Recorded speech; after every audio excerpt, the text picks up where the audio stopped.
A paz do Senhor Jesus, seja bem-vindo, bem-vinda, meu irmão, minha irmã, ao canal Conceitos Teológicos. Hoje nós estaremos abordando aqui a lição de número 5 da nossa revista Betel. Você sabe o que foi o pietismo? Pois bem, esta lição visa abordar sobre essa corrente, né, teológica que surgiu, esse movimento teológico que surgiu no século XVII, e ele trouxe uma renovação à igreja alemã.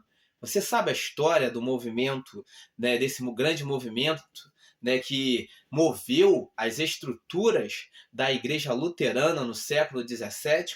Pois bem, este quem vos fala é o teólogo Rafael Cardoso, e juntos vamos estar aqui de forma concisa e bem pragmática, porque o intuito deste canal é, de forma pragmática e concisa, trazer à realidade algumas verdades bíblicas para que nós possamos estar vivendo-as na prática. E o tema da presente lição nos diz o seguinte: o pietismo, reavivando o coração através da devoção pessoal. Texto áureo está baseado no livro de 1 Timóteo, capítulo 4, verso 16, ao qual nos diz o seguinte: tem cuidado de ti mesmo e da doutrina. Persevera nestas coisas, porque fazendo isto te salvarás, tanto a ti mesmo quanto aos que te ouvem. Leitura em classe ou texto de referência está baseado lá no livro de Abacuque, capítulo de número 3, do verso 1, 2, 3, 4 e 5. Vamos agora destrinchar a presente lição. O pietismo. O que podemos falar sobre o pietismo? De tempos em tempos, para nós começarmos, de tempos em tempos, é necessário, por vezes, nós fazermos uma reforma em nossa casa, num carro.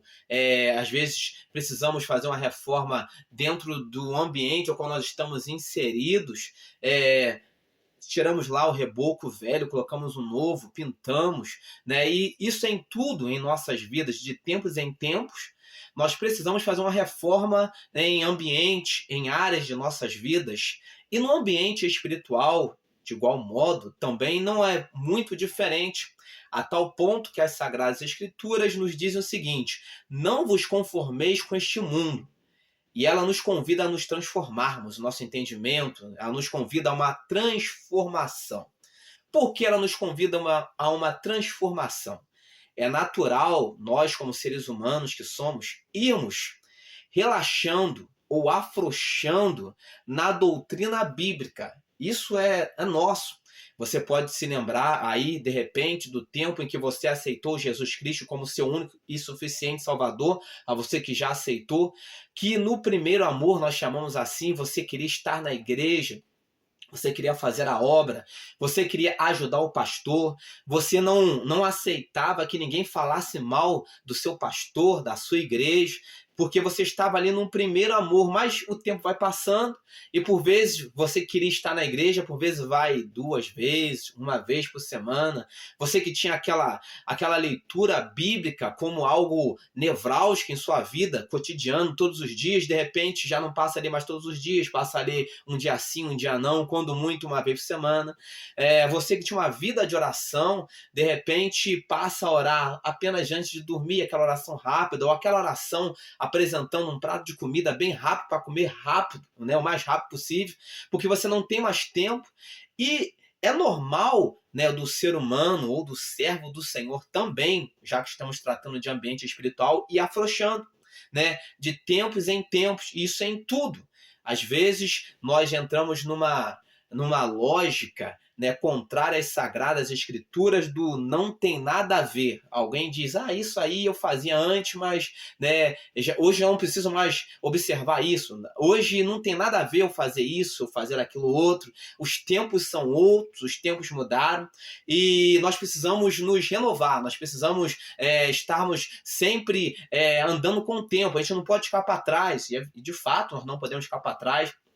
Mas, quando nós falamos de escrituras sagradas, né, passam os céus e a terra, mas a palavra do Senhor ela permanece. O tempo passa, a moda chega, a moda vai, os tempos vêm, os tempos vão, as gerações vêm, as gerações se vão, mas a palavra de Deus ela permanece eterna. Só que nós, em nossa humanidade, por vezes nós vamos afrouxando, conforme o texto áureo diz que nós devemos ter cuidado. Ele falava para Timóteo: tem cuidado de ti mesmo e da doutrina. Persevera nestas coisas. É natural nós deixarmos de perseverar. É natural nós, como os humanos, começarmos de um jeito e depois começarmos a ficarmos de outro, né? Irmos mais devagar, irmos afrouxando. E isso aconteceu também, né, na história da igreja. No século XVII, surgiu o movimento do pietismo. O que vem a ser isso? Onde surgiu este movimento? Esse movimento surgiu na Alemanha. Por que surgiu lá? Nós estudamos sobre a Reforma Protestante, que foi ali embasada por Lutero, ao qual ele mudou a história, né, da igreja. Houve uma cisão, né, houve ali uma mudança de paradigmas, de pensamentos, e Lutero foi obrigado ali a criar, né, um movimento. Alguma coisa aconteceu e surgiu a Reforma, a Igreja Protestante. E nós estudamos aqui na lição anterior sobre um movimento chamado puritanismo, né, que vem também aí da Reforma Protestante. Houve um grande avivamento, houve uma grande mudança com a Reforma Protestante. O tempo foi passando, as pessoas estavam com aquele fervor, aquele calor de observar as Sagradas Escrituras, e o tempo foi passando, e assim como na Inglaterra, né, a igreja anglicana foi se afastando das verdades bíblicas, nós estudamos isso na última lição, né? Foi se afastando das verdades bíblicas e surgiu o movimento puritano, né? O puritanismo surgiu para voltar à origem da palavra. Na Alemanha também não foi muito diferente. Na Alemanha já havia ali a igreja luterana já bem, vamos dizer assim, bem estruturada. Houve aquele sistema, né, bem sistematizado, e eles estavam ali, né, naquele afã de fazer as coisas para Deus da melhor maneira. Só que o tempo foi passando, os anos foram se passando, e eles foram afrouxando na doutrina. E foi necessário se levantar um teólogo muito preocupado com a frieza espiritual que a igreja luterana estava na Alemanha. Esse movimento surgiu na Alemanha. Um teólogo que estava vendo uma frieza espiritual, uma frieza moral, né, uma frieza até ética ali entre os ditos crentes ou cristãos da Alemanha e a igreja oficial, então, ali da Reforma não estava dando conta, não estava primando pela palavra. Um teólogo alemão por nome de Philipp Jakob Spener, ele então escreveu, né, ele denunciou, né, os erros que a igreja luterana estava cometendo, e em seu livro Pia Desideria, ele denunciou estas coisas, os abusos da igreja e a falta de conhecimento bíblico dos crentes. Esse termo Pia Desideria, em latim, e traduzindo para os nossos dias, significa desejos piedosos. Daí surgiu, então, o nome pietismo, que vem de piedade, desejos piedosos, desejos de piedade, que tinha um propósito maior, né? Qual era o propósito desse movimento? Tinha um propósito maior, vamos assim sintetizar, voltar às raízes bíblicas e viver de fato o que se prega. Esse era o ponto mais nevrálgico, o ponto mais importante deste movimento, né? Sintetizando, voltar às raízes, voltar para o início, voltar para a palavra e viver o que se prega. Um movimento que pregava a regeneração e o equilíbrio para promover mudança. Esse movimento pregava a regeneração e o equilíbrio para promover mudança. E por quê? Porque naquele tempo as pessoas viviam muito na base da teoria. Na teoria conheciam muito bem a palavra, as escrituras, mas na prática pouco se vivia, ou quase nada se vivia, ou não se vivia nada daquilo que se era pregado na teoria. E esse movimento ele começou a trazer os valores da palavra de Deus de volta, né? Uma devoção pessoal, né? Muito grande, né? Uma entrega pessoal muito grande, onde significava que cada servo do Senhor, de certa forma, era um sacerdote real. Ele deveria buscar a santidade, a santificação, conforme diz as Escrituras, sem a qual ninguém verá o Senhor. Trazendo hoje para os nossos dias, né? Trazendo, porque hoje precisamos ser muito pragmáticos, trazendo hoje para os nossos dias o que isso significa hoje em nosso tempo, o que significa hoje em nossos dias. Se nós analisarmos hoje a igreja brasileira em si, será que nós estamos vivendo aquilo que falamos ou aquilo que pregamos? Ou estamos apenas na base da teoria? Quando nós vemos pessoas, muitas das vezes, vivendo uma vida, vindo para a casa do Senhor e não tendo mudanças, elas podem mudar outras vidas? Estamos vivendo um evangelho hoje que não muda quase nada. Aquele que mentia entra e continua mentindo. Aquele que fazia a coisa errada entra e continua fazendo coisa errada. Aquele que adulterava entra e continua adulterando. Aquele que está no segundo, terceiro casamento, né, continua se separando dentro da igreja como se nada tivesse acontecendo. Na teoria é muito bonito, mas a prática de vida, a devoção pessoal. Então esse movimento ele foi um movimento que abalou as estruturas, né, da igreja.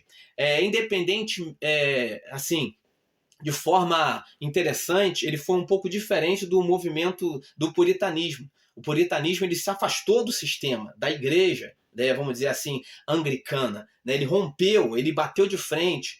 Já o pietismo ele procurou dentro da igreja luterana, né, foi um movimento de dentro para fora. Promover uma mudança de dentro para fora. O intuito não era bater de frente com o sistema, o intuito era fazer os crentes voltarem à leitura bíblica, né? Voltarem a se reunir, voltar à oração. O movimento começou de dentro para fora. Só que a coisa foi indo, que começou a tomar uma proporção enorme, gigantesca, a tal ponto, segundo a lição, o comentarista nos fala, que esse movimento, de certa forma, chegou até nós, né, porque ele invadiu os Estados Unidos, né, aquilo que eles pregavam, né, invadiu a América, os Estados Unidos, e lá homens foram impactados, né, de certa forma, por esse movimento, uma devoção pessoal a Deus, as pessoas buscavam isso, né, uma devoção pessoal a Deus, e essa devoção levou uma chama, um avivamento que sacudiu a América e espalhou aí esse movimento Brasil afora também, por que não dizer, grandes missionários saíram de lá e começaram a pregar esse evangelho. O evangelho que transforma, o evangelho que muda, o evangelho que rompe com o mundo, né, um evangelho de cisão com o mundo. Este é o verdadeiro evangelho. Eu vi uma certa feita que quando nós, por vezes, estamos pregando um evangelho que agrada a multidão, este evangelho é preocupante. Diz uma certa história que John Wesley, por exemplo, ele pregava a palavra e ele era muito perseguido por pregar a palavra. E uma certa feita ele estava algum tempo sem ser perseguido.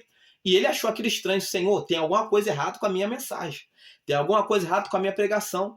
Porque eu não estou sendo mais perseguido.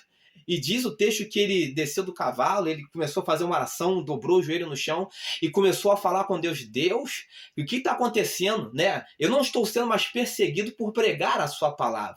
E diz o texto, diz a leitura, ao qual eu li, ao qual eu ouvi essa história, que um fazendeiro passando por ali conheceu que era John Wesley. Ele pegou um tijolo e tacou. Só que não acertou, quase acertou John Wesley. E quando ele viu aquilo, o tijolo quase acertando ele levantou os olhos para os céus e agradeceu a Deus. Senhor, muito obrigado porque o Senhor ouviu a minha oração. Eu voltei a ser perseguido. De certa forma, era isso que ele estava querendo dizer.